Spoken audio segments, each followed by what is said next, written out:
Alrighty, our last video for this section. This again is a measures of spread. If you can fit it under that flap, let's go ahead and enter it there in your foldable. We're going to have standard deviation, which represents the average distance between individual data values and the mean.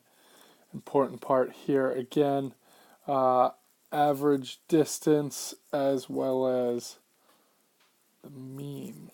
Okay, the mean is going to be important. Note the following, and you might want to jot this part down too. Here, the formula for finding the standard deviation of the data set involves this stuff. Might want to include. So this is a good example of a set, right? It looks a lot like our solution set from before, except here we've represented it with numerous different values, which are represented by x1, x2, x3, x4, and so on to xn, right? N elements, the parts of the set, and the mean x, right? One thing they don't say is the mean is actually represented by that bar across. So that's the mean, and that's the mean. Good.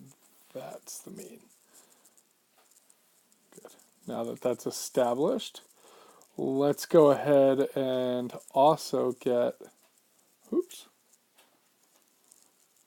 this equation in our notes, right? We're going to want to include that. We're going to want to have that handy with us. And if that looks like a lot of letters that you're not sure what they are and square root symbols and whatnot, don't worry. We're going to go through quite a bit of examples and work to get there. So let's take a look at example A below together, and then you're going to pause the video and turn the page and try your best for example B. So find a standard deviation of these 5 numbers. So the first thing we want to do, 1, find the mean. So we add all those numbers up, we get 430, and then from there we divide it by 5, and we're left with 86. 86 is going to be our mean, and we can actually write in, just because we're going to want to represent in our formula as x bar, the mean of that data set is 86. So now let's look at the table. So we get our x value, that's one of the values from the original data set. We're going to subtract the mean from it, right? So data value is 77. 77 minus 86 is -9. 86 is another one. All right. Notice that this is x1, x2, tough writing these, x3, and you get the point.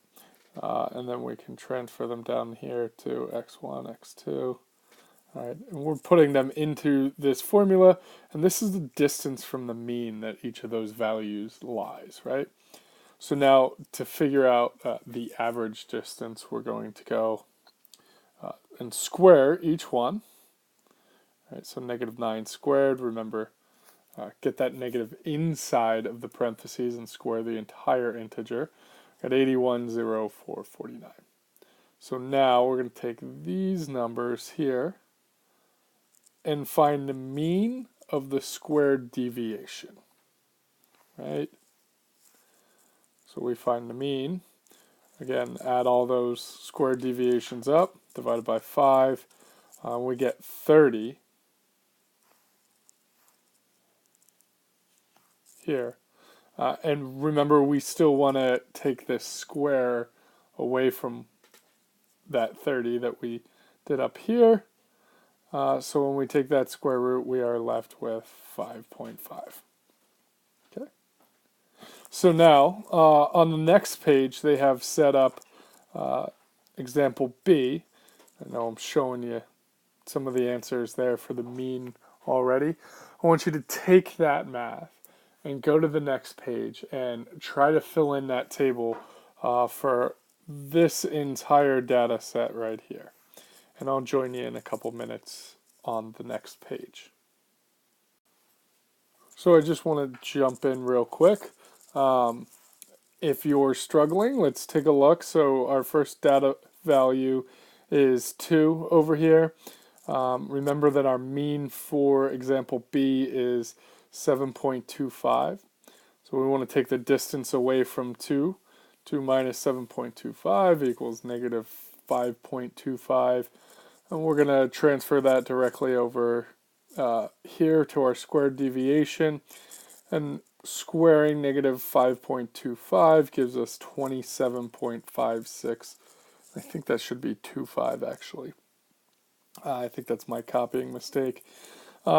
Notice that I have put all of the means in red, all of the distances represented in purple, and then all of the squared deviations in blue. Okay. Once again, take a second if you were stuck to pause it and try to get through the rest of the video, and we'll meet back up in just a sec when you're done this entire page. Okay, hopefully you have all this work done and written into your page. Notice that I still have a couple arrows just showing you that these are repeats. So we wanted to put the same values in each of the boxes as the one above it because the data value is the same, right? I'm just going to zoom in. Feel free to pause and check your work. All right, I don't think we've seen these yet, 4 through 10. And then the last few, 10 through 14. I'll make sure you have those right answers. So here we are on the next page. We're finishing this up. I'm going to toy around with this. I didn't want to rewrite all of these values, so I copy and pasted them in. It might move around if I move the screen, but we should be good. So I have all those square deviations, right? So that's your entire right-hand column, everything that was in blue on the last page. We're going to add them all up and divide by 20 again to get our average squared deviation.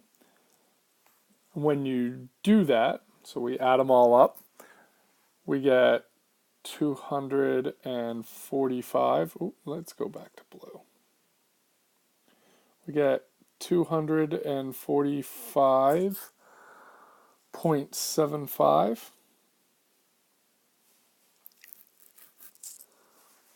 And we want to divide that by 20, so we're going to get 12.2875. And of course, from there, that's the average squared deviation. And what we want is the standard deviation. So we're going to take that square root of that number, 12.2875, square that number. If you're not sure how to do this in your calculator, just remind me tomorrow. I'll show you. But it should be on the left-hand side of your keys, and it looks like this box here. And the square of 12.2875 is simply 3.5. So our standard deviation here is 3.5. And what that means is that every number, the standard deviation of every number from the mean is about 3.5. And we'll talk about normal distribution at the end of this module. Before the next quiz. But for now, just understand that that represents the average distance away from the mean of every item. At this point, the last thing that you should be doing is finishing up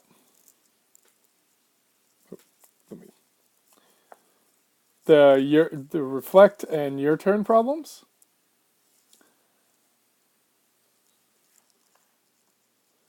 So finish 9 and 10. Don't worry about 11. I just want you to do one of these there and understand they're pretty time consuming. All right, find a standard deviation for number 10, and we'll start tomorrow with number 11. All right, have a good night. Please email me if you have any questions. Till next time.